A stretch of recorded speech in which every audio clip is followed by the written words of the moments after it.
कुछ भी करना पड़े। कोई भी गम हो कोई सितम हो हारेंगे अब ना हम प्यार में तेरे सनम, प्यार में तेरे सनम।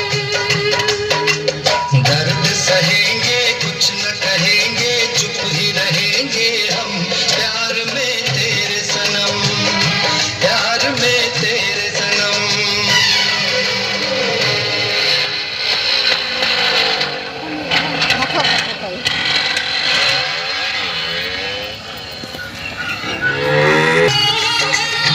बुलबुल चहके फूल खिले, आने वाले सब आए हैं, आने वाले सब आए हैं, लेकिन तुम कब आओगे, लेकिन तुम कब आओगे। सावन आया बादल छाए, बुलबुल चहकी फूल खिले, आने वाले सब आए हैं, आने वाले सब आए हैं, लेकिन तुम कब आओगे, लेकिन तुम कब आओगे। सावन आया बादल छाए, बुलबुल चहकी फूल खिले।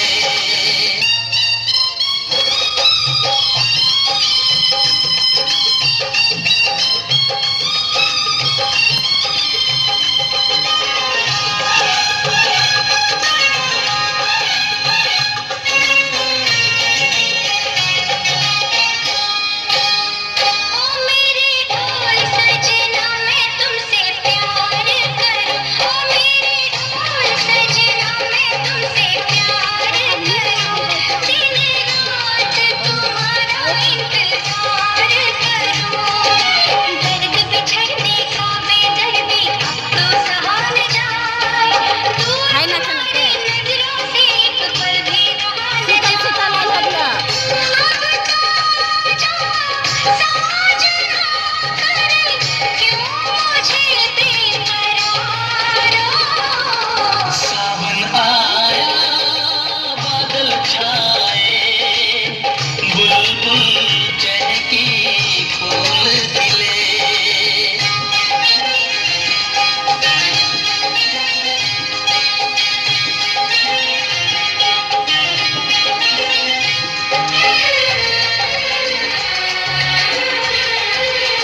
ओ मेरी जिंद मेरी मैं दिल हार गया, ओ मेरी जिंद मेरी मैं दिल हार गया, घर में जो तुम्हारे पहली बार गया, जल्दी आऊंगा मैं लेके डोली और बारात, बना के दुल्हन ले जाऊंगा तुमको अपने साथ। साजन के घर आने का तुम कर लेना इंतजार। सावन आया बादल छाए, बुलबुल चहकी फूल खिले, आने वाले सब आए हैं, आने वाले सब आए हैं, लेकिन तुम कब आओगे, लेकिन तुम कब आओगे, लेकिन तुम कब आओगे।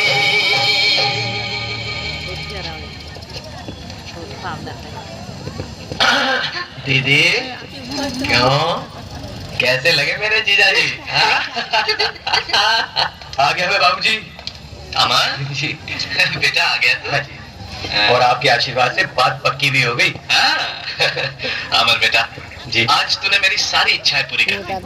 जिस लड़की से तेरे योग मिले हैं ना, वो लाखों में एक है। मुझे लाखों में एक नहीं लाखों का दहेज लाने वाली बहू चाहिए। सिर्फ लड़की लेके आया है ना दहेज की भी बात की। क्या बात करती हो माँ? बहू तो खुद अपने आप में एक दहेज है, और फिर जो अपनी बेटी हमें सौंप रहा है उसके पास हमें देने को बाकी क्या रहा? तो क्या तू बिना दहेज के ब्याह करेगा? होने दो क्या? अमर, माँ, दहेज मांगना भीख मांगने के बराबर होता है। और भीख की रोटी से आदमी जिंदा तो रहता है, लेकिन उसका जमीर मर जाता है। मेरे हाथों में अभी भी इतनी ताकत है कि मैं खुद कमाकर आप लोगों की सेवा कर सकूं। हाँ बाबा। क्या ना यार हो बदला ले लो गोवा अरे भाग्यवान, वो पानी तो दे दो। बदला ये लो, वो दहेज पर पानी फेर कर आ गया, तुम गला कर लो। देखो, शादी तो हमने पक्की कर दी है, लेकिन उसके खर्च के बारे में भी कुछ सोचा है? मैं तो उस गुलाब पर एक पैसा भी खर्च नहीं करूंगी। पहने हुए कपड़ों में इस चौखट से बाहर नहीं किया तो मेरा नाम भी ममता नहीं। तुम्हारा नाम ममता जरूर है माँ, मगर तुम्हारे अंदर ममता जैसी कोई चीज ही नहीं।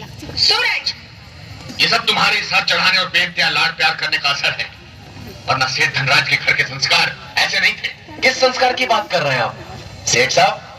बेटी को बाप के सामने घूंघट निकालना पड़ता है, क्या इस संस्कार की बात कर रहे हैं आप? सूरज, आपकी गाय जैसी बेटी आपके मुंह से बेटी शब्द सुनने के लिए तरसती रहती है, या इन संस्कारों की बात कर रहे हैं आप? सूरज, अपनी ही बेटी को अभागन और मनुष्य का नाम देकर जिंदगी भर उसे नफरत करते रहे आप, या फिर उन संस्कारों की बात कर रहे हैं आप? सूरज, संस्कारों की दुहाई देने का हक सिर्फ माँ बाप का होता है सेठ साहब, और माँ बाप बनने के लिए सिर्फ औलाद को पैदा कर देना ही काफी नहीं होता।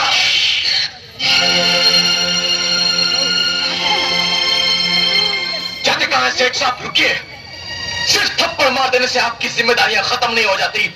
मैं अपनी बहन की शादी के लिए आपसे चेक साइन कराने लाया हूं।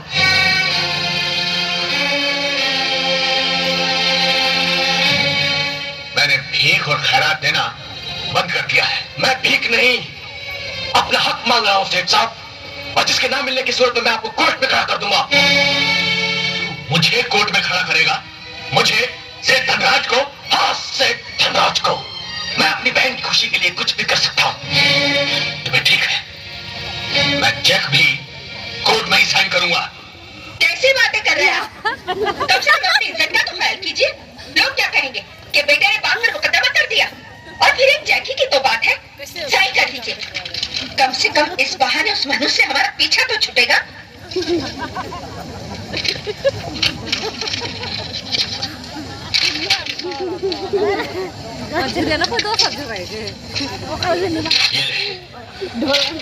मगर इतना याद रखना, आज के बाद तुझे मेरी दौलत में से फूटी कौड़ी भी नहीं मिलेगी। टूटता हूं मैं आपकी दौलत पर, टूटता हूं मैं। हाँ सेठ धनराज, टूटता हूं मैं आपकी इस दौलत पर। ठोकर मारता हूं मैं, ठोकर लात मारता हूं मैं।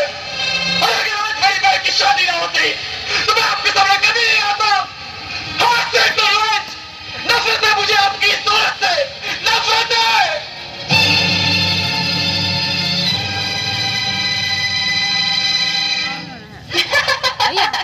फौजी मिला है 12 बोर की बंदूक वाला, सारी रात शिकार करेगा इस सोने की हिरनी का। तुझे कैसे पता?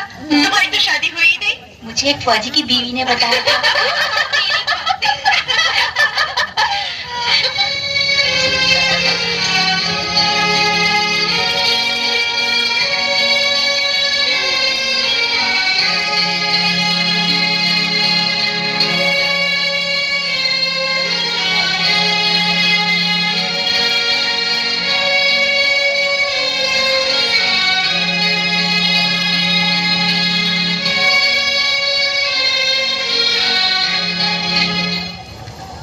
बाबूजी,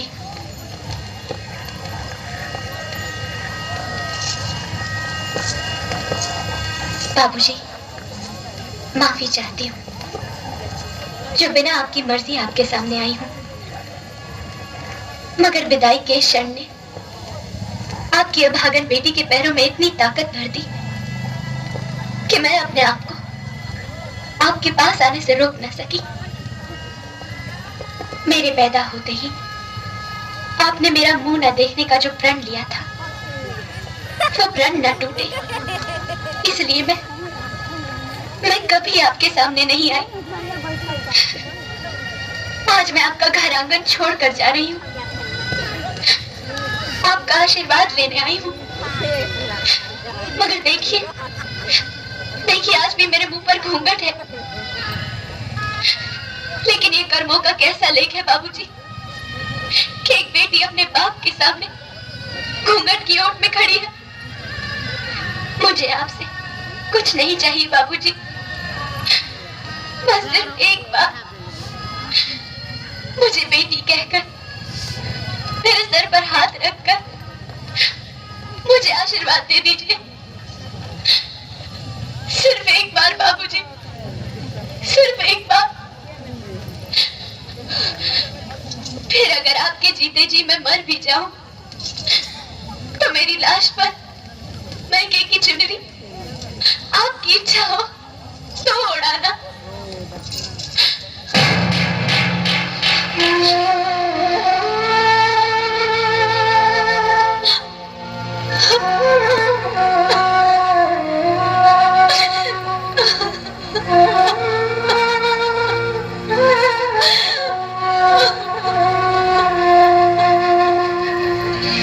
तू इस कंगाल करोड़पति से क्या मांग रही है दीदी? अरे इनकी बिलों में तेरे लिबास के लिए चुनरी नहीं, बेटी का बाप के सामने मुंह छुपाने के लिए पर्दे बनते हैं। चलो चलो उठो दीदी, रो मत। अरे सेठ, बेटी की विदाई की वक्त तो पत्थर भी दिल बन जाते हैं, मगर आपका तो दिल ही पत्थर बन चुका है। लोग तो औरों की बेटी का कन्यादान करके पुण्य कमाते हैं, पर आपके भाग्य में तो अपनी खुद की बेटी का कन्यादान नसीब नहीं।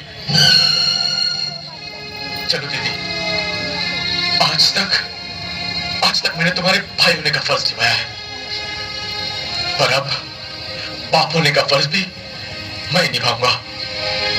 हाँ दीदी, मैं ही तुम्हें विदा करूंगा। चलो।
had